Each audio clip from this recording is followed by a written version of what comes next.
Bonsoir à tous. Bonsoir aux téléspectateurs de Télécréole et bonsoir aux auditeurs de Créole FM, puisque nous sommes également diffusés ce soir donc sur Créole FM.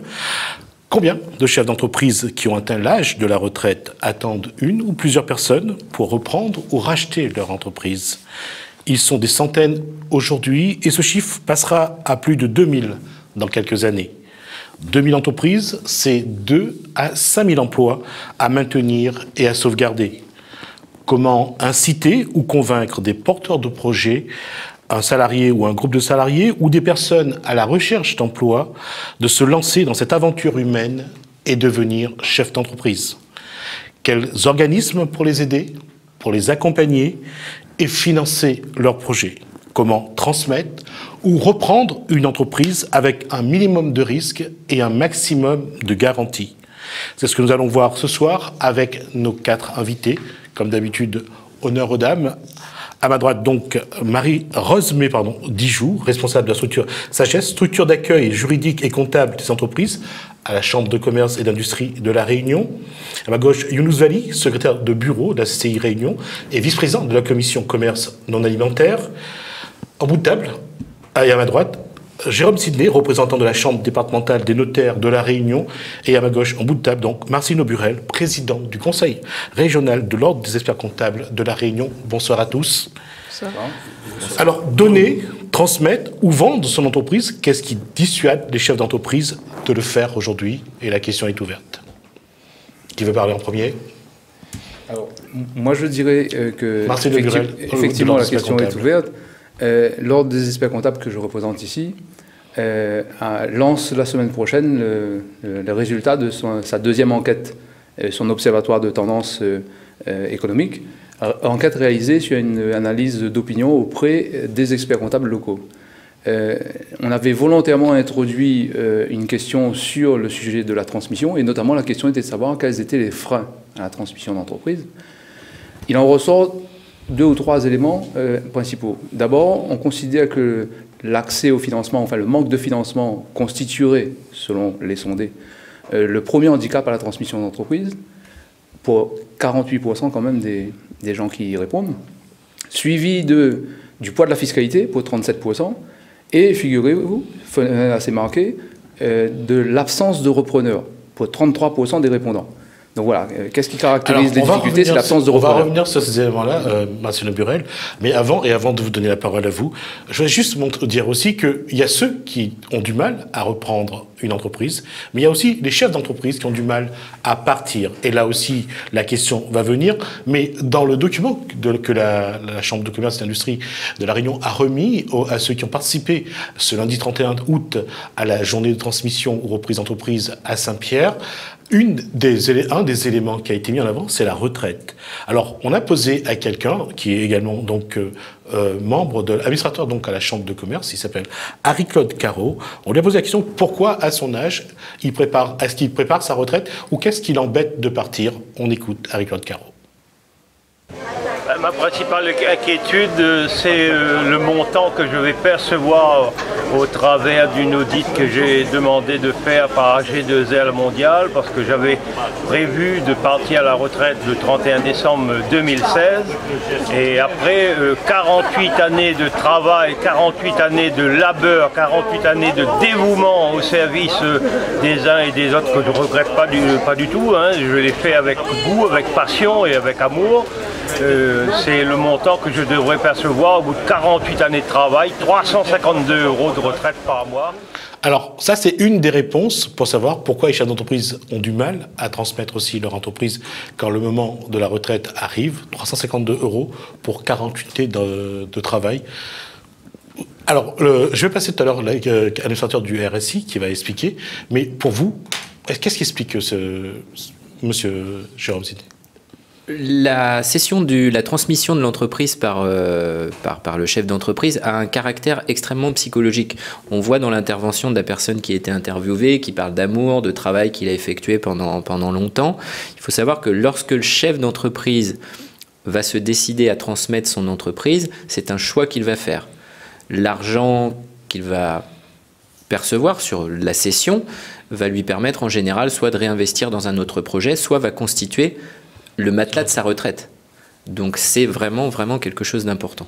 Alors, donc, on dit la retraite, mais par contre, j'ai posé la question à l'administrateur du RSI, à Henri von Fein, donc pour savoir comment préparer sa retraite aujourd'hui, et est-ce qu'aujourd'hui, ce régime indépendant, pour les artisans et commerçants, est-ce que ce régime prépare bien à la retraite? Je vous propose donc d'écouter Henri von Fein, qui vous parle de préparer la retraite. Je connais des commerçants qui ont payé leurs 40 annuités. Leur retraite est plus près de 2 000 € que 1 500 €. Et ça, je peux le certifier. Alors que même s'il a une retraite, parce que le commerçant n'a pas payé ses cotisations, là, il a fait une erreur de gestion, parce que même s'il touche une retraite de 50 € par mois, il a l'assurance maladie gratuite à vie. Contrairement aux assurances privées, l'État a l'obligation de vous soigner à vie. Alors ça, c'était la question, c'est justement donc, voilà, la préparer. Là, il y a dit un mot que j'ai retenu et qui va être le fil conducteur de cette émission, c'est gérer. Gérer, c'est prévoir, c'est anticiper. Donc, on va travailler autour de ça. Alors, avant, là-dessus, je vais poser la question à Younous Veli, qui est donc également vice-président de la Chambre de commerce. Prévoir, c'est toujours le mot. On ne parlera pas de formation, mais vous êtes également commerçant. Est-ce que vous prévoyez, gérer, c'est aussi prévoir? Obligatoirement, quand on est commerçant, effectivement, il faut anticiper sur tous les aléas qui se présentent devant nous. Et à un moment donné, quand on arrive à un certain nombre d'années, notamment 55 ans, on commence à réfléchir pour transmettre l'entreprise ou éventuellement trouver un repreneur. Mais quand on travaille en famille, on essaie effectivement de transmettre aux enfants. Et ça se prépare. Et il y a un gros travail d'abord psychologique à faire, parce que souvent c'est ça le frein également d'un chef d'entreprise, de savoir qu'est-ce qu'il va faire, est-ce qu'il prend sa retraite, est-ce qu'il transmet aux enfants, est-ce qu'il vend facilement, ce qui est quand même difficile. Et après il y a tout un attachement sentimental du chef d'entreprise qui a fait son entreprise pendant quelques années. Et pour lui, de transmettre aux enfants, ça reste quand même dans la famille. Et souvent, le problème aussi, c'est que la famille, les enfants ne sont pas prêts, ils ne veulent pas. Et d'autant plus aujourd'hui, on assiste quand même à des nouvelles générations qui veulent mener une autre vie que nous, commerçants, parce qu'ils ont fait des études. Donc il y a aussi ce problème où les enfants ne veulent plus retourner dans le commerce de papa. Ils préfèrent faire des études, faire autre chose. Et aussi, parfois, choisir une qualité de vie différente que nous, parce qu'ils ont vu que nous, tous les jours, on est dans le commerce, même le dimanche, on arrive à faire encore des travaux dans le magasin. Et aujourd'hui, chacun aussi aspire à avoir une vie un peu différente. Mais on va y revenir, puisque de toute façon, il y a aussi un témoignage de vous concernant justement la transmission. Mais juste avant de rentrer dans ce qu'on appelle donc la transmission aux reprises d'entreprise, voilà ce qu'on va parler de définition juste après.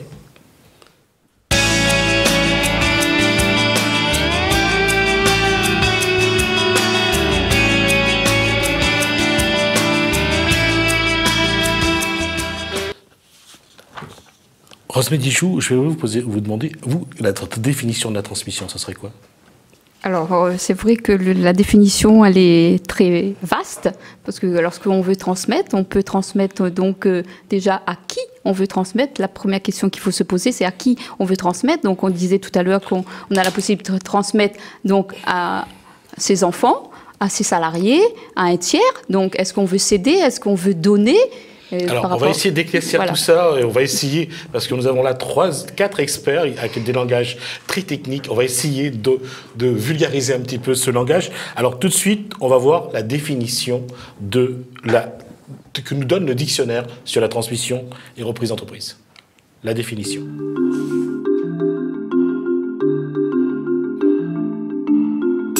Transmission d'entreprise, donner ou vendre toute une partie de son entreprise. Et pareil, donc, dès qu'on revient sur la reprise, c'est la même chose. Donc, c'est très technique, et je vais essayer, parce que la donation, c'est à titre gratuit, c'est ça. Et reprise d'entreprise, recevoir une donation ou acheter toute une partie d'une entreprise, donner ou vendre toute une partie de l'entreprise pour la transmission. Vous voyez que là, c'est simple, mais on va tout de suite rentrer dans le vif du sujet. Là, pour vous, d'abord la donation. Et on va commencer par Jérôme Sidney, donc notaire. Donc, transmettre son entreprise, c'est une manière de transférer cette entreprise à un tiers, à ses employés, comme le disait Madame Dijoux, ou à ses enfants. Lorsqu'on parle de donner, c'est à titre gratuit. C'est-à-dire que le chef d'entreprise qui va transmettre l'entreprise à ses enfants ne va pas recevoir en retour de l'argent.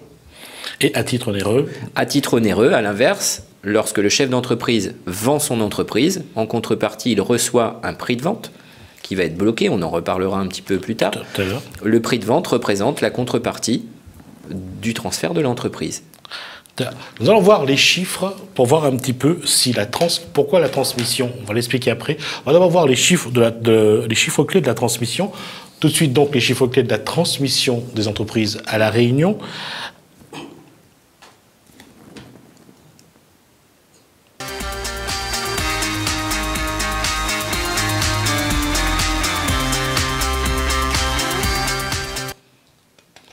Alors,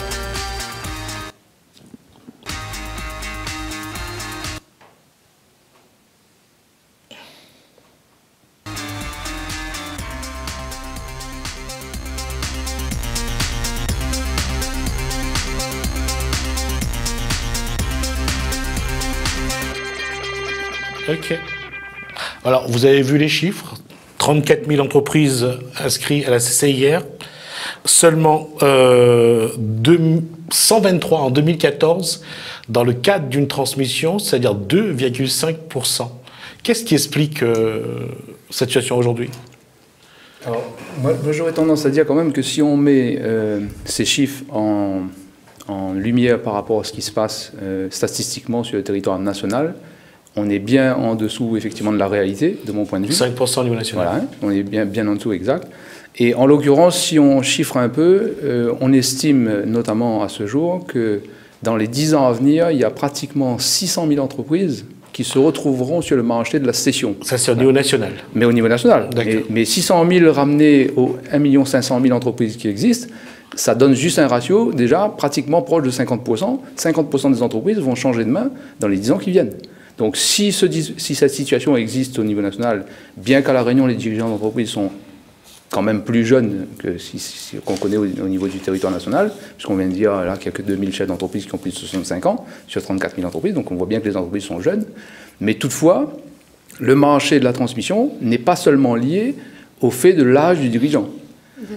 Il tient aussi compte du fait que de la nature de l'activité, de l'envie du dirigeant de changer de vie des fois, de changer d'activité, de passer à autre chose, ou de rentabiliser une opération à un moment donné pour rebondir sur autre chose. Il n'y a pas que le départ à la retraite, en d'autres termes, qui incite à la transmission.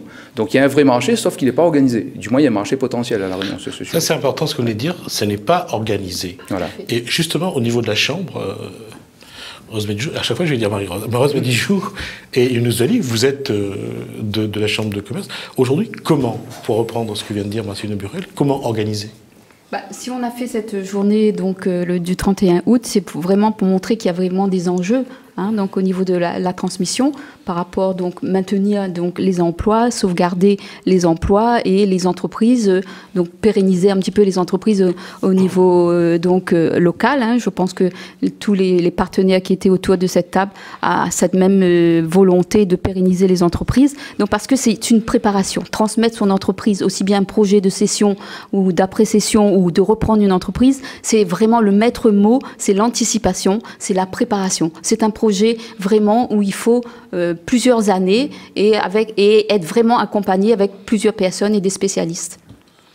Justement, nous, à la Chambre de commerce, nous avons déjà mis en place donc, la CCI Transmission. C'est pour pouvoir effectivement renseigner tous les ressortissants qui souhaitent avoir un certain nombre de formations sur la transmission de son entreprise, sur les conditions dans lesquelles ils pourraient effectivement y adhérer. Et notamment, le 31 août, nous avons effectivement signé une charte de bonnes pratiques avec l'Ordre des experts comptables, Marcelo Burel était là, et ainsi que Maître Jérôme Sidney, qui va effectivement nous permettre de renforcer l'aide au conseil qu'on doit apporter à nos ressortissants avec des experts donc chevronnés en la matière pour pouvoir effectivement apporter toute la quiétude nécessaire à un chef d'entreprise. Car souvent, comme je disais tout à l'heure, le chef d'entreprise, il n'anticipe pas suffisamment, donc il faut le préparer, et aussi un accompagnement de ce chef d'entreprise pour l'encourager à le faire tout en étant encadré par des experts. Et ça, c'est très important. Alors justement, puisqu'on parle d'experts, et on va rester avec vous, Younous Vali, puisqu'on va vous écouter. On va vous poser 4 exemples de transmission d'entreprise. On va donc écouter Younous Vali dans un instant. Lui, il va parler de la démarche qu'il va mettre en place donc, pour transférer, donc transmettre son entreprise à ses enfants. Je vous propose d'écouter Younous Vali. Dans la vie d'un chef d'entreprise, c'est d'abord créer une entreprise, créer l'activité. Et une fois qu'on a développé cette entreprise, on doit aussi anticiper pour la transmission finale vers les enfants ou éventuellement celui qui veut également céder, il cède son entreprise. Moi, dans mon cas, aujourd'hui, avec l'aide de mon expert comptable, on a évalué effectivement combien ça pourrait coûter la transmission de mon entreprise aux enfants. Et je pense qu'aujourd'hui, avec le pacte du Treuil qui nous fait bénéficier 75% d'abattement fiscal, c'est le moment opportun, effectivement, de transmettre à mes enfants mon entreprise. C'est assez difficile à un moment donné de savoir si on vend ou on transmet aux enfants. Bon, il faut effectivement analyser, d'abord sonder les enfants s'ils sont en capacité d'accepter de prendre le commerce et le faire vivre à nouveau, ou bien moi en tant que chef d'entreprise, je le vends à un étranger et malheureusement l'entreprise n'est plus tenue par la famille. Et effectivement, au début, on constate qu'il y a une angoisse des enfants qui ont peur de la paperasse, qui ont peur d'être largués tout seuls. Alors que moi, comme je l'ai dit, nous sommes toujours derrière pendant un certain temps. Et d'ailleurs, le pacte du Treuil nous oblige à ne pas vendre l'entreprise pendant 4 ans. Donc ça veut dire qu'il y a un coaching qui doit se faire avec les repreneurs qui sont les enfants pour pouvoir effectivement être en mesure de pouvoir le gérer sainement. Alors aujourd'hui, quel va être le parcours que vous allez suivre, ou que vous avez déjà commencé d'ailleurs, jusqu'à la transmission à votre descendance? D'abord, nous avons effectivement un préalable, c'est commencer à signer un pacte du Treuil qui nous engage avec l'État pour transmettre mon entreprise aux enfants. Et ça va durer pendant 4 ans. Et pendant ces 4 ans, moi je dois les former. Et eux, ils n'ont pas également, même s'ils sont déjà gérants de ces magasins, ils n'ont pas le droit de les vendre. Donc il y a pendant 4 ans la préparation et de la formation avec un expert comptable, avec un avocat et le notaire effectivement qui, entre-temps, fait préparer toutes les pièces concernées au niveau de l'enregistrement. Je vous pose des questions. Qui on doit voir en premier? L'avocat, l'expert comptable ou le notaire? Ou les 3? J'ai dit le premier. N'essayez pas de biaiser. C'est la complémentarité. Au chef d'entreprise. Le chef d'entreprise, la première étape est certainement de voir l'expert comptable en premier pour valoriser l'entreprise. Ensuite, le notaire qui accompagne le chef d'entreprise, la famille, et qui est vraiment au cœur des actes juridiques professionnels ou personnels du chef d'entreprise. Alors, et je reviens à cette question, là, on est dans le cadre d'une transmission, un chef d'entreprise qui transmet donc à ses enfants. Est-ce que c'est la transmission la plus commune et la plus courante? C'est le mot que je cherchais. Alors, il n'y a pas vraiment de règle, c'est vraiment ce qu'on disait tout à l'heure sur la dimension psychologique de la transmission envisagée par le chef d'entreprise. Là trouve tout son sens. Vous avez certains chefs d'entreprise qui vont préférer vendre leur entreprise, et puis parce qu'ils n'ont pas d'enfants, ou parce que pas d'enfants pour reprendre l'entreprise, et puis d'autres chefs d'entreprise, comme M. Vali, qui, eux, préfèrent transmettre à leurs enfants, bénéficier d'avantages fiscaux, parce que on dit souvent que la transmission d'entreprise s'organise. S'organiser, c'est souvent bénéficier d'avantages fiscaux beaucoup plus intéressants que de subir la succession. Donc organiser le testament, organiser la signature d'un pacte du Treuil. Il faut savoir que le pacte du Treuil, l'avantage principal, c'est surtout d'obtenir une baisse de 75% de la valeur sur laquelle vont être assises les taxes à percevoir au moment du décès du chef d'entreprise. Pareil, transmettre, ça peut être transmettre de son vivant, transmettre de son vivant, un acte de donation, non plus une succession, transmettre de son vivant permet de bénéficier du pacte Dutreil et de certains abattements qui sont utilisables en cas de transmission. Et les notaires sont là dans les études justement pour envisager, en partenariat avec les experts comptables, l'étude du dossier de transmission à titre gratuit. Dans ce cas de transmission-là, d'un chef d'entreprise à ses enfants, anticiper combien? 2 ans, 3 ans? L'anticipation le plus tôt. Idéalement, c'est 5 ans. Maintenant, on va dire que la durée minimale, c'est peut-être 18 mois, si on veut essayer de donner une fourchette. Mais idéalement, c'est de se prendre en amont, parce qu'il faut effectivement créer soit des outils juridiques, soit des enveloppes juridiques, des SCI par exemple, ou autres, s'il y a des dans l'exploitation. Ou des holdings familiales. Voilà. Mais par contre, dans les deux cas, donation ou cession, et on n'a pas encore posé la question, mais il y a la question de la valorisation, de toute manière. Puisque même si je fais une donation, il faudra valoriser l'entreprise pour connaître quelle est la valeur qu'on a donnée, en fait, qui va servir de base de Alors, on va revenir sur un cas qui est différent. Cette fois-ci, c'est une transmission d'un chef d'entreprise, mais à ses salariés. On va prendre le cas de Mme Anne Havé, donc, qui va nous raconter comment elle a mis en place cette démarche pour passer du statut de salarié à celle de chef d'entreprise. Je suis une ancienne salariée de la Société Technique Spéciale Océan Indien et un des actionnaires m'a donné la possibilité, l'opportunité de racheter ses parts. Donc en tant que salarié, j'ai racheté la majorité des parts de l'entreprise. Ce qui m'a motivée, moi j'étais salariée donc dès la création de cette structure. C'est beaucoup d'investissement personnel pendant 6 années. Et donc j'ai profité de cette opportunité pour continuer l'aventure et toute l'équipe m'a suivi à 100%. Comment, de manière administrative, juridique et financière, s'est déroulée cette transmission? Alors ça a été très compliqué parce qu'en tant que salarié, je n'avais le droit à aucune aide. Alors je sais qu'aujourd'hui il y a une aide à la reprise qui existe, mais il y a 4 ans ça n'existait pas. Donc tout a été financé. Personnellement, donc j'ai contracté un prêt personnel et après c'est un investissement personnel, du temps. Je n'ai pas eu le droit non plus aux aides pour les montages de plans, les prévisionnels. Il y a des plans prévisionnels à faire, j'ai pas eu d'aide, j'ai tout fait moi-même et le dossier a été monté, il a fallu 1 an. Il a fallu 1 an pour monter le dossier et pour signer le rachat des parts. Quels sont les principaux obstacles que vous avez rencontrés? Les principaux obstacles, déjà financièrement, il a fallu trouver une banque qui me suive. C'était un gros projet financier, donc j'ai acheté un portefeuille client, j'ai racheté des véhicules dans la société. C'est vrai qu'il y avait également du stock, il y a 2 dépôts qui sont tout le temps pleins. Donc c'était du stock. Maintenant, après, il a fallu s'imposer parce que je suis aussi une femme dans le milieu du BTP. Donc ça n'a pas été évident non plus par rapport aux clients. Aujourd'hui, je peux dire que c'est une grande réussite. Je suis dans ma 4e année. Alors, on en revient à ça. Vous voyez les obstacles que Mme Anne Havé a rencontrés. Comment on peut faire pour justement minimiser Rosemary Joe? C'est vrai que tout à l'heure on disait qu'il faut plusieurs années donc pour pouvoir préparer sa transmission ou sa reprise. Donc la Chambre de commerce et d'industrie par rapport donc à le chef d'entreprise qui est assez modeste et qui veut soit céder son entreprise ou soit reprendre une entreprise.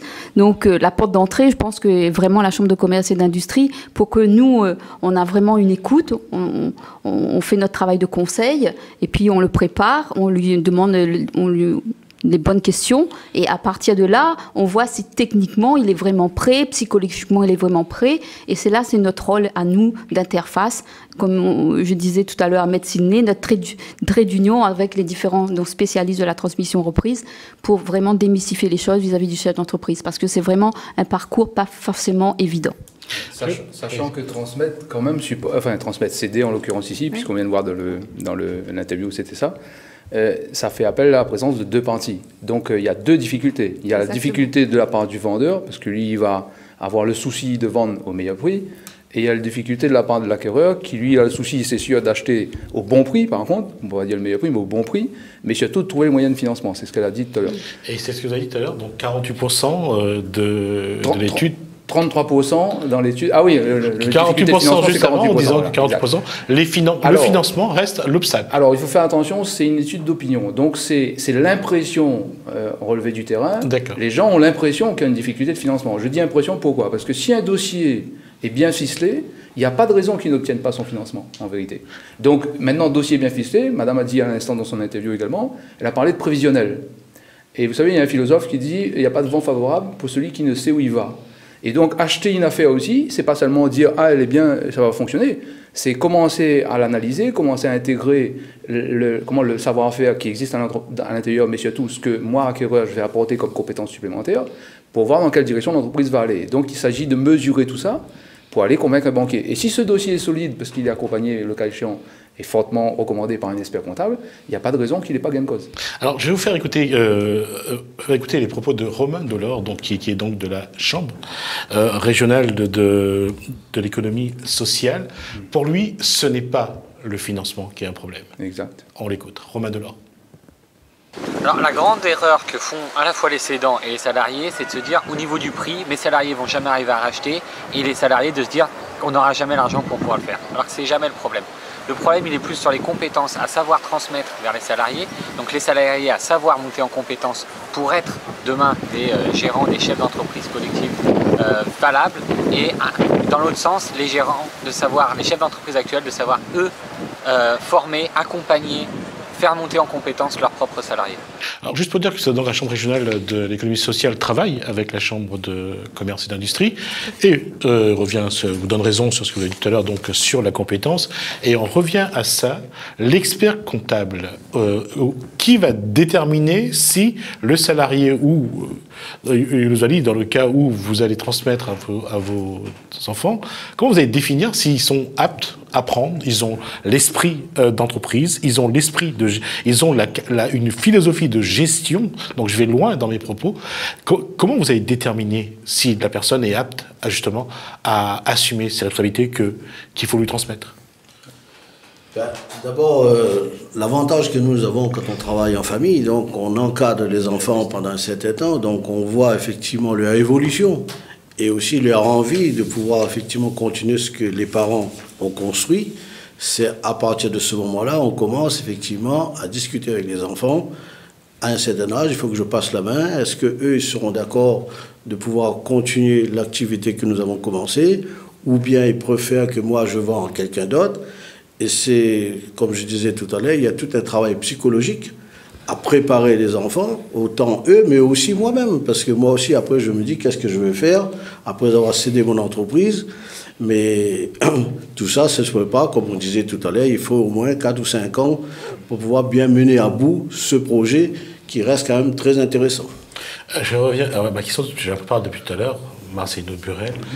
Est-ce que c'est l'expert comptable qui va dire si les salariés sont aptes, capables de succéder à la chef d'entreprise? Alors, on a plusieurs dispositifs là, parce que là... Non, parce que c'est vous qui avez la valeur de l'entreprise, c'est vous qui faites l'expertise de l'entreprise, du fonds de commerce. On va repositionner le sujet. Nous, ce qu'on fait, c'est qu'on va faire une évaluation d'entreprise à la demande soit de l'acquéreur, soit du vendeur. Okay, on va faire une évaluation d'entreprise. Évaluer l'entreprise, ça consiste à définir non pas un prix, mais une fourchette, que j'appellerai le terrain de jeu, sur lequel vont se retrouver, ou pas d'ailleurs, le vendeur et l'acquéreur, parce que des fois ils peuvent aussi déterminer un prix qui va être leur prix final qu'ils vont accepter, qui peut être en dehors de la fourchette. Mais l'évaluation de l'entreprise va s'appuyer évidemment sur la capacité de l'entreprise à générer du chiffre d'affaires, sa capacité à générer du résultat, le savoir-faire qu'il y a dans l'équipe, le turnover éventuel dans l'effectif, le positionnement sur le marché si on est en secteur très concurrentiel ou en secteur plutôt hégémonique où on n'a pas beaucoup de concurrents. Tous ces éléments-là vont donner, avec un certain nombre de calculs, de pondération et autres, évidemment des méthodes, il y en a 156 de méthodes, vont donner une valeur d'entreprise, ou plus exactement une fourchette de valeur. Dans cette fourchette de valeur, les deux personnes, vendeurs et acquéreurs, vont ensuite se mettre à discuter. Voilà. Mais la discussion passe par le fait que le vendeur, il va aussi vérifier, parce que bien souvent, M. Valli l'avait dit tout à l'heure, c'est une construction d'une entreprise de 40 ans.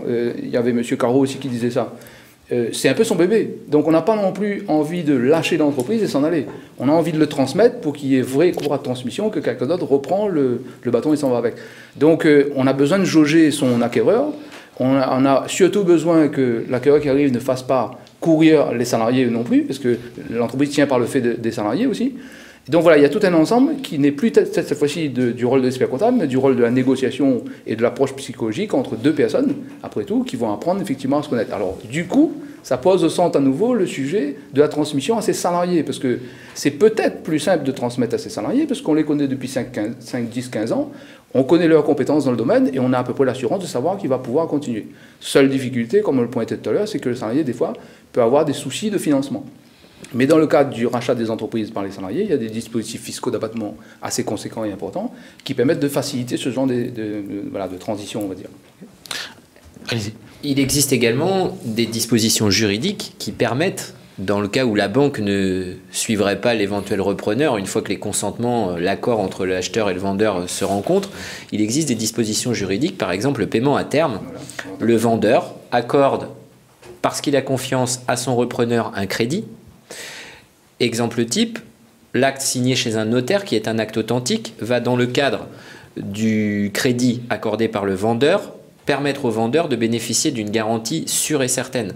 Grâce à cet acte notarié qu'il aura signé, il sera en mesure, si son acheteur ne le paie pas, d'aller directement chez un huissier, sans passer par le tribunal pour faire reconnaître cette somme qui lui est due, et grâce à cet acte notarié que l'on dit exécutoire, il pourra poursuivre son repreneur pour récupérer l'argent qui lui est dû.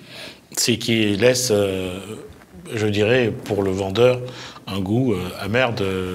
Bien sûr, mais de toutes les manières, on ne le dira jamais assez, que ce soit l'expert comptable ou le notaire qui assistons les parties dans ces démarches qui visent à transmettre l'entreprise. Le financement, c'est un sujet critique. Le financement est un sujet critique. La banque, c'est évident que le vendeur va avoir un intérêt à récupérer ses sous tout de suite.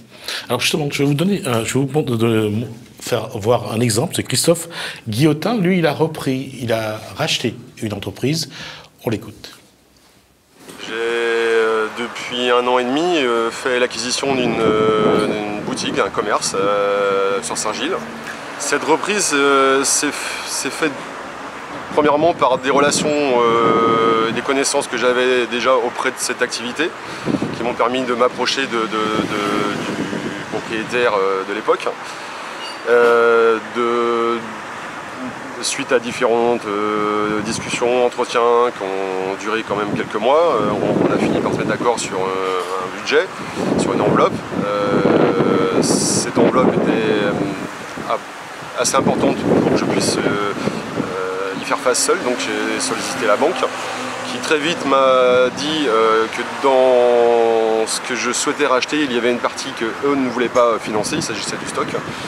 Et que pour cela, il fallait que je trouve un autre partenaire que la banque m'a présenté, qui est Réunion Entreprendre. Et c'est comme ça que Réunion Entreprendre est rentré dans le jeu et que j'ai monté un dossier auprès d'eux pour obtenir une aide, un prêt d'honneur aussi en complément.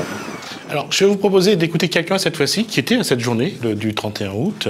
Il est venu avec un boulanger-pâtissier. Il souhaite reprendre l'activité de ce monsieur. Je vous propose d'écouter monsieur Michael Elie. Il est venu voir comment il pouvait avoir un financement. On l'écoute. Après, on écoutera celui qui était un des financeurs qui était présent à proposer ces solutions. Donc, on écoute d'abord Michael Elie. Manière accompagner quelqu'un pour voir s'il nous trouve, pour nous renseigner à nous sur la transmission d'entreprise. Quoi vous savoir sur la transmission d'entreprise? Moi c'est surtout le financement parce que pour l'instant il réalise que on a des projets, mais au niveau de on trouve quelqu'un qui aimerait bien CEDAO, mais après est-ce que financièrement on va suivre? Surtout c'est pour le financement. Ma question aujourd'hui. Combien elle a besoin?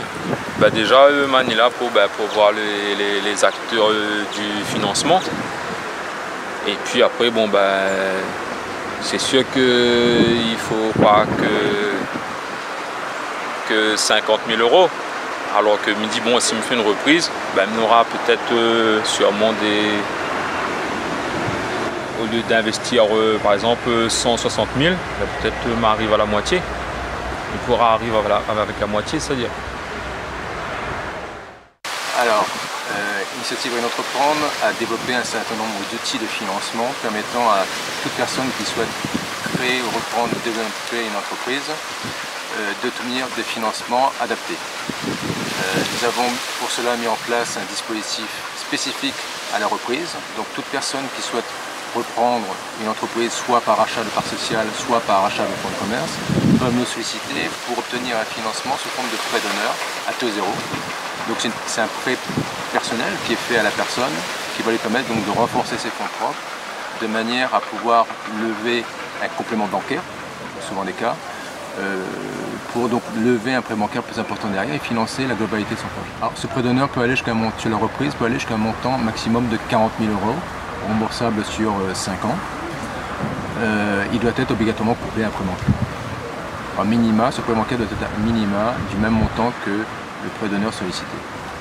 Alors, ça a confirmé plus ou moins ce qu'on dit depuis tout à l'heure, c'est le financement.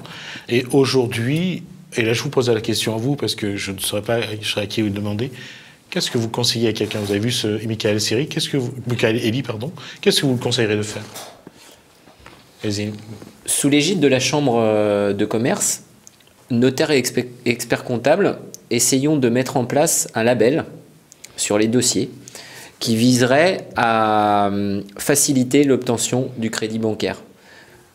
Validé par l'expert comptable pour tout ce qui est comptabilité, validé par le notaire pour tout ce qui est juridique. L'idée de ce label, le client entrepreneur qui souhaite racheter son entreprise part avec son dossier à la banque et grâce à l'entremise de la Chambre de commerce qui fait le lien entre expert comptable, notaire et banque, on aurait un traitement qui serait non pas un traitement de faveur, mais un traitement plus rapide qui viserait à permettre de débloquer les financements et faciliter la transmission. Ça veut dire qu'aujourd'hui, il serait possible que, et là je pose la question à tout le monde, et aussi aux commerçants qui a l'expérience, on peut définir le profil de quelqu'un en disant voilà, lui c'est quelqu'un qui a envie de le faire, qui a envie d'y aller, qui est prêt à affronter, qui psychologiquement est prêt à affronter ces obstacles. Est-ce que vous pensez qu'aujourd'hui, autour de la Chambre de commerce et d'industrie, il est possible justement de voir qui a le profil pour être patron, chef d'entreprise, gestionnaire?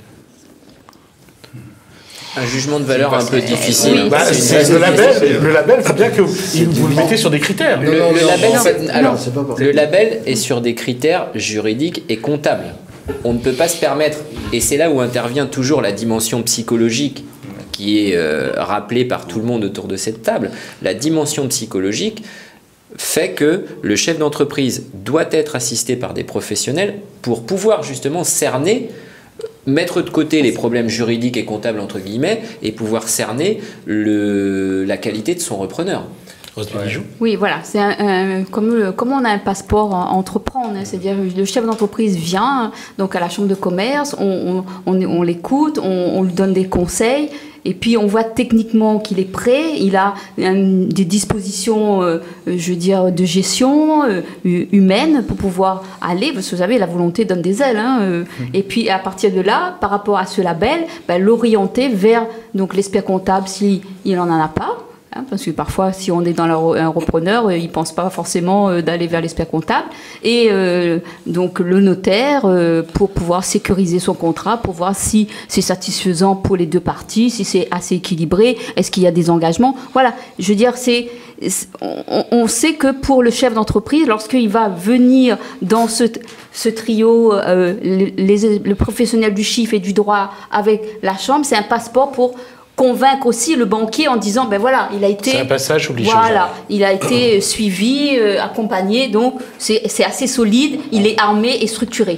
Il nous a dit, avant de poser la question à l'expert comptable, parce qu'on va revenir sur les chiffres, mais je vais vous demander à vous, qui êtes dans ce métier, un secteur de commerce depuis des décennies, comment on définit le profil d'un bon gestionnaire, d'un bon chef d'entreprise? Disons déjà, le chef d'entreprise qui souhaite éventuellement s'investir pour créer son entreprise, donc il ne va pas s'aventurer comme cela, d'autant plus qu'il y a un enjeu financier non négligeable, parce que ça va aussi aller jusqu'à sa responsabilité, jusqu'au bout, même, je sais bien. Donc, en dehors, effectivement, de rencontrer un expert comptable et aussi être conseillé par un notaire, ça lui donne déjà un certain nombre de territoires sécurisés, là où il va mettre les pieds. Mais après, c'est sa volonté à lui de voir si vraiment il peut effectivement y aller jusqu'au bout. On ne devient pas commerçant du jour au lendemain comme ça, c'est quelque chose de passionnel, donc, comme un artisan et qui a la passion de son métier. Bon, ben là c'est pareil, c'est quelqu'un qui veut créer, qui veut entreprendre pour pouvoir effectivement créer une entreprise.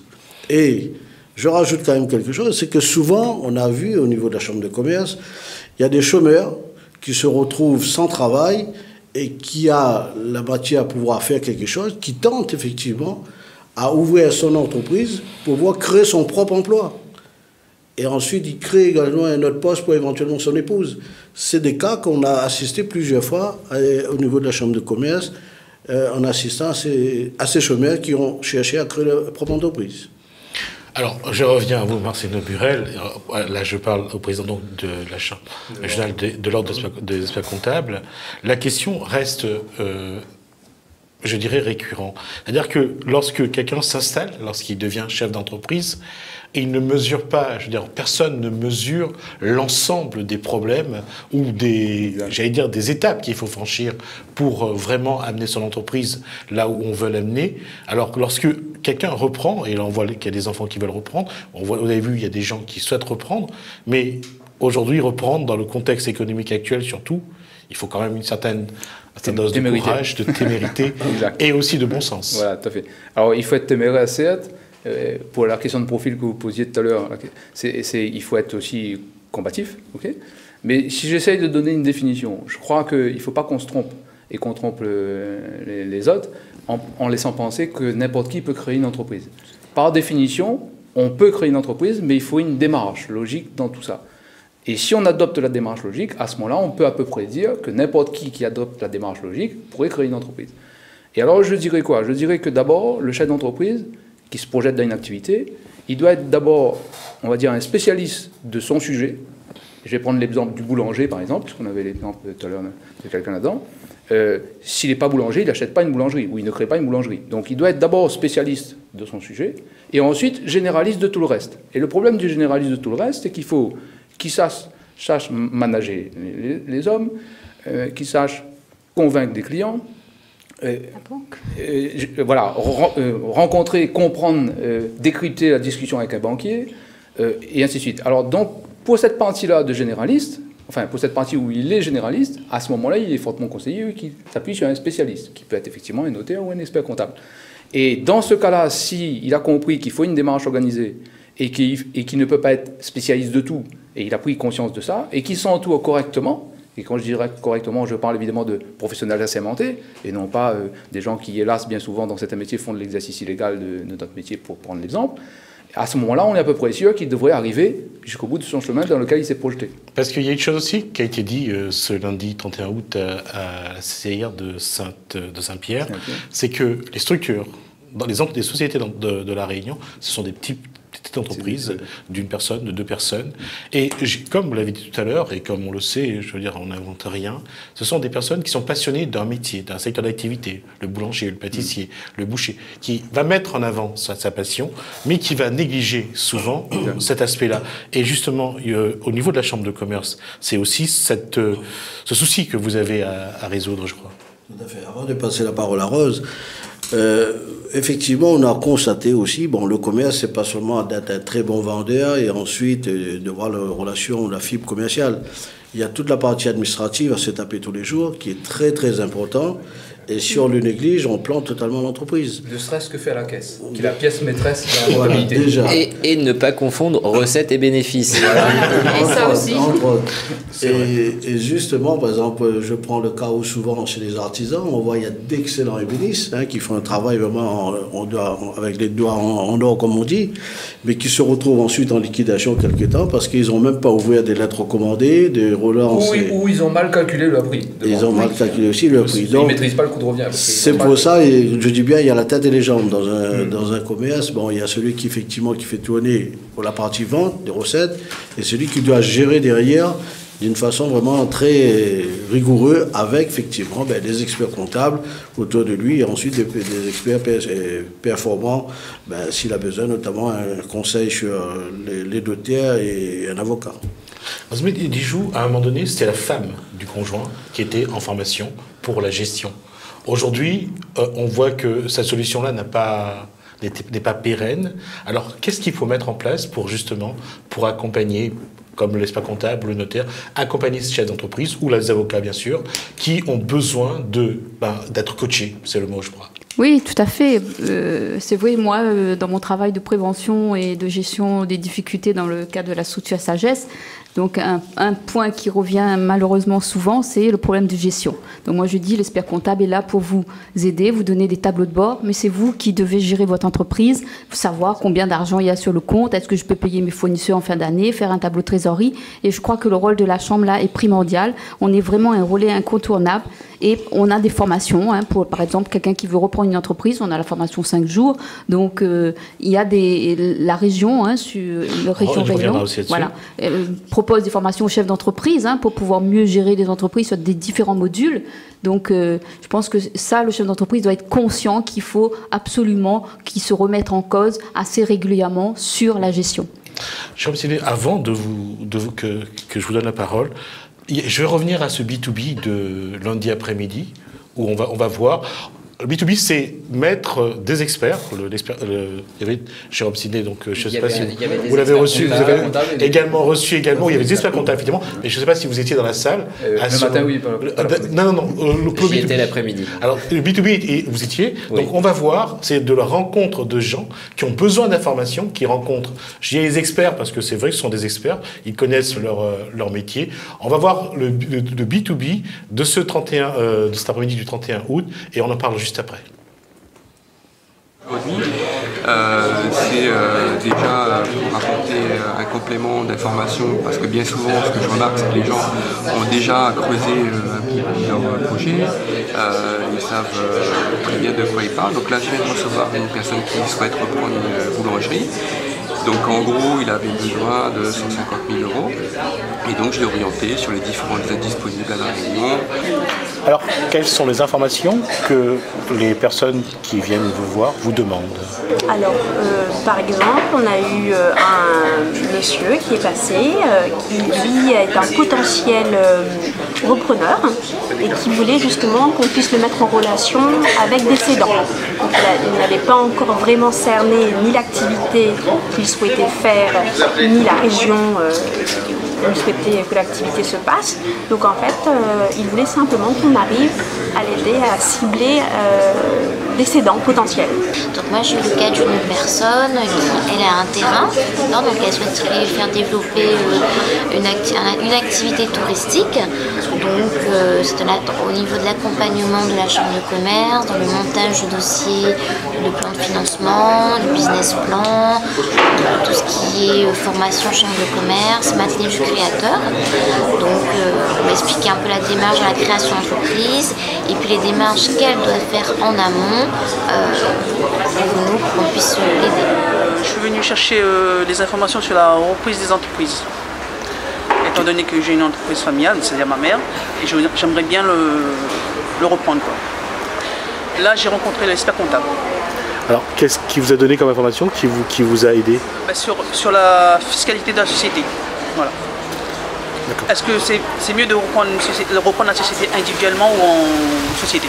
Ou de créer une société. Voilà, de créer une société. Voilà. Alors, c'était la question, en fait, où vous y étiez. Vous voyez, quand ces personnes viennent demander des informations, il y a une chose que je crois qui est visible, il faut provoquer ce genre d'événement. Et là, les gens viennent.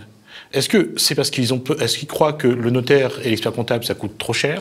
Ou est-ce que c'est vraiment parce qu'à ce moment-là, je dirais à la rigueur, on leur ouvre une porte?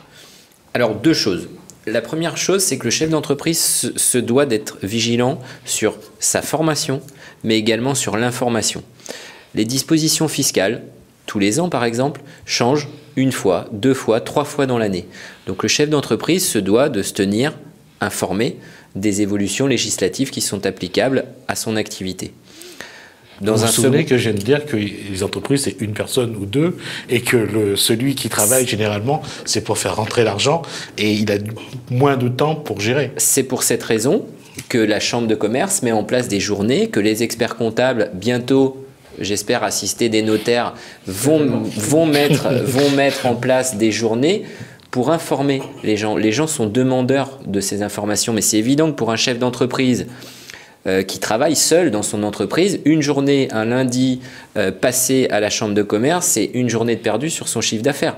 Donc il faut, lors de ces réunions, lors de ces journées que l'on appelle B2B, journée d'information. J'ai écrit speed dating tout à l'heure. Speed dating, B2B, bon voilà, c'est d'être au contact de professionnels qui vont être disponibles pour eux. Une journée, ils vont trouver le notaire, l'expert comptable, l'avocat, ils vont trouver tout le monde et avoir des renseignements qui leur prendraient 1 semaine, 2 semaines, 3 semaines, le temps de voir tout le monde. Et le but de ces journées, c'est vraiment, nous, professionnels, de nous rendre disponibles pour donner une information aux entrepreneurs, aux chefs d'entreprise qui sont demandeurs. Il faudrait quand même rappeler que la formation n'est pas une perte de temps, mais un investissement. La formation comme l'information. Et si le chef d'entreprise considère que ses salariés doivent être formés, il n'y a pas de raison que lui refuse à se former aussi. Donc ça, c'est aussi un moment qu'il faut qu'il privilégie dans l'année. Oui, la journée du 31 août, j'ai vu effectivement, on a été à peu près 200 personnes assister et rester toute la journée. Ben, les gens qui ont fait le sacrifice d'être là toute la journée, quand ils sont repartis, ils étaient ravis de dire qu'on n'a pas perdu notre temps. Au contraire, c'était vraiment très enrichissant d'avoir en même temps, dans la même journée... Je vais demander à la régie de nous envoyer les images de cette journée 31. Allez-y, vous pouvez continuer à parler. Allez-y, M. Valli. Oui, donc ils voulaient effectivement, mais ils étaient très ravis d'avoir rencontré le notaire, l'expert comptable et aussi les renseignements de la Chambre de commerce qui lui effectivement nous a donné beaucoup d'informations en une journée. Alors donc ce que vous voyez, donc, ce sont les images donc, de ce 31 août à Saint-Pierre, à la CCI de Saint-Pierre. Donc vous revoyez Maître Jérôme Sidney donc pour les notaires, le président de l'ordre des experts comptables, donc Marcelino Burel. Donc vous voyez, c'était ça et que je voulais poser la question à Elodie, puisqu'il parlait de ça. Cette opportunité-là, aujourd'hui, quelles en sont les retombées? Qu'est-ce que vous avez eu comme retour? Est-ce que les entreprises vous disent aujourd'hui il faut multiplier ce genre de rendez-vous? Alors, effectivement, nous avons eu beaucoup de retours, d'abord de satisfaction de tous ces gens qui sont venus à cette journée du 31 août. Et à tel point, maintenant, ça s'est répété un peu, donc, à tous les niveaux. Aujourd'hui, maintenant, nous avons le Nord qui réclame, donc le Nord réclame, pourquoi pas nous? Parce que vous avez fait une belle journée à Saint-Pierre, mais nous aussi, on aimerait le faire à Saint-Denis. Donc là aussi, effectivement, avec le président Ibrahim Patel, nous avons déjà commencé à réfléchir, parce que nous avons aussi un timing chargé au niveau de nos manifestations, pour pouvoir voir à quelle période on pourrait le faire. Mais on va le faire, parce que c'est quelque chose qui aujourd'hui est d'actualité, et c'est vraiment une grande nécessité d'informer le chef d'entreprise, et c'est avant tout aussi le rôle de la Chambre de commerce, c'est d'apporter ces informations. Alors, juste, je vais vous poser la question, parce que vous êtes à la Chambre. Tout à l'heure, M. Marcelino Burel a dit qu'il fallait de la formation. Aujourd'hui, le budget de formation concernant toute la formation autour de chaque entreprise, que ce soit l'argent de la région de l'Europe, bien sûr, comment ça se passe? Donc, je suis vraiment contente que vous posiez cette question parce qu'on disait tout à l'heure que les formations coûtent cher. Donc, les chefs d'entreprise, non seulement ils n'ont pas beaucoup de temps, mais ils n'ont pas beaucoup d'argent pour se former. Or, c'est quelque chose qui n'est plus trop... c'est pas tellement vrai parce que la mandature donc, de M. Ibrahim Patel a vraiment fait en sorte de mettre des formations le soir pour les chefs d'entreprise parce qu'avant, il disait on ne peut pas venir le matin parce qu'on travaille et puis c'est cher. Donc, avec le soutien donc, de la région, on a des formations donc, pour les chefs d'entreprise le soir, vraiment à des prix qui défient toute concurrence pour 1 an de formation, 100 €. Alors vous voyez, c'est presque, pour pas dire gratuit. Et puis on a aussi, on disait tout à l'heure Maître Sidney, on a des permanences de notaires gratuits donc tous les mois. Donc je pense que la Chambre de commerce a vraiment mis en avant pour inciter les chefs d'entreprise donc de venir se former et de s'informer pour qu'ils soient un petit peu plus armés et structurés dans la gestion de leur entreprise. Il nous reste 5 minutes, alors on va commencer à conclure. Je vous écoute. En parlant de coûts, il ne faut pas oublier que notaire comme expert comptable, les renseignements sont gratuits. C'est-à-dire que dans les études, le chef d'entreprise qui souhaite avoir des renseignements sur la transmission de son entreprise, sur la cession de son entreprise, trouve des notaires qui les conseillent gratuitement. D'accord ? Oui, là-dessus justement, Comment, avec la Chambre, justement, vous pouvez travailler, ne serait-ce que, parce que ça, on le voit ailleurs aussi, que le notaire se mette de temps en temps à la disposition des chefs d'entreprise qui ont besoin de ces conseils? Je répète une nouvelle fois, le notaire, tous les jours dans son activité, moi je reçois régulièrement des chefs d'entreprise, comme Monsieur Burel en tant qu'expert comptable, on reçoit tous les jours des chefs d'entreprise pour des renseignements. Le rendez-vous est pris à l'étude. L'idée de la charte, justement signée avec la Chambre de commerce, c'est d'avoir des rendez-vous pas prioritaires, mais de manière un petit peu plus urgente pour le chef d'entreprise qui souhaitera prendre contact avec l'expert comptable ou avec le notaire. C'est l'idée de cette charte. Alors comment le notaire peut travailler un peu plus justement en ce sens, être plus à la disposition, je dirais, si on peut le dire comme ça, du chef d'entreprise? Alors comment être plus à la disposition? C'est en participant donc aux journées comme celle qui a eu lieu le 31, c'est des permanences qui sont organisées tous les mois, bientôt tous les 15 jours, voire toutes les semaines dans les chambres de commerce. C'est des journées d'action par les experts comptables avec les notaires, par les notaires avec les experts comptables. On essaie de se rendre disponible et de conseiller et d'informer les chefs d'entreprise du mieux possible. Même posture chez les experts comptables? Bien sûr, on est depuis un moment en une minute par contre. Dans ce qu'on appelle l'interprofessionnalité. Donc oui, on va continuer effectivement sur cet axe d'opération collective en direction des cédants et repreneurs d'entreprise. Et ce qu'il y a dans cette charte? Alors, avant de parler de la charte, je voulais parler... Oui, justement, le B2Web. Voilà, je voulais parler du B2M, puisque dans la suite logique de ce genre de manifestation, nous, on est passé du B2B au B2M, justement. Et on a lancé un slogan en se disant, mieux que le B2B, essayez le B2M. Alors, B2M, c'est quoi? C'est un concept complètement nouveau à La Réunion, qu'on a créé en partant d'une idée et d'une discussion que j'ai eue avec le préfet en début de cette année, et un constat qui était le suivant, c'est qu'il n'y avait pas de lieu à La Réunion où les offres de cession pouvaient ou puissent rejoindre les offres de reprise. Et le B2M voulant dire business to market, c'est-à-dire commercialiser votre affaire, vendez votre affaire. Et on a lancé donc ce concept qui consiste à dire, on crée un format café croissant et on invite des chefs d'entreprise, aussi bien ceux qui ont la potentialité de vendre que ceux qui ont la potentialité d'acheter, de se rencontrer et d'échanger. La dernière fois qu'on a fait ça, on avait 55 personnes en salle. Donc ça prouve bien qu'il y a un besoin à ce niveau-là. Avant que Younous Wali conclue, je vais vous poser la question aujourd'hui. Dans quel sens vous allez avancer justement pour mettre un petit peu plus tous ces gens autour de la table? Déjà, c'est vrai que si on a voulu travailler cette complémentarité, faire vivre la charte, avoir une liste donc d'offres et puis de repreneurs et de faire ce maillage, parce que je pense que c'est ça aujourd'hui qui est un petit peu cette faiblesse, de faire ce maillage cédant et repreneur, donc travailler donc avec les différents experts, mettre en avant un petit peu plus ce maillage pour que les gens puissent trouver une entreprise assez facilement où le cédant vende son entreprise au mieux offrant avec un contrat assez intéressant. Et surtout organiser un parcours coordonné, parce qu'il s'agit de ça. Dans la charte, finalement, c'est un parcours coordonné. C'est exactement. Younous Wali, je voudrais conclure avec vous, parce que est-ce que vous pensez aujourd'hui que des personnes comme vous, qui ont été commerçants toute leur vie, qui se sont battues avec passion, peuvent facilement transmettre aujourd'hui leur entreprise? Nous, on a grandi avec notre entreprise, donc pour nous c'est assez facile parce qu'on n'avait rien et donc on a construit un patrimoine au fur et à mesure. Et c'est vrai qu'à un moment donné, le problème se pose comme tout le monde, avec l'âge, on veut transmettre. Soit on transmet, soit on trouve au moindre coût. Et pour ça, donc, effectivement, nous avons la chance d'avoir aujourd'hui à notre disposition des experts comptables et des notaires qui, comme venait de dire Maître Jérôme Sidney, à titre gratuit, nous conseillent, alors que c'est vrai que beaucoup de commerçants pensent qu'un conseil chez un notaire ou chez un expert comptable est payant. Aujourd'hui, on fait la démonstration que le conseil, c'est au contraire gratuit, et d'autant plus, il y a cette convention avec la Chambre de commerce qui vient encore conforter la position de notre ressortissant pour y aller avec les experts spécialisés en la matière. Et donc là-dessus, comme on le disait tout à l'heure, aujourd'hui, la Chambre, on est vraiment ouvert à tous nos ressortissants et nous sommes à même à prendre des rendez-vous avec les personnes spécialisées, des experts, pour pouvoir écouter nos ressortissants à titre gracieux.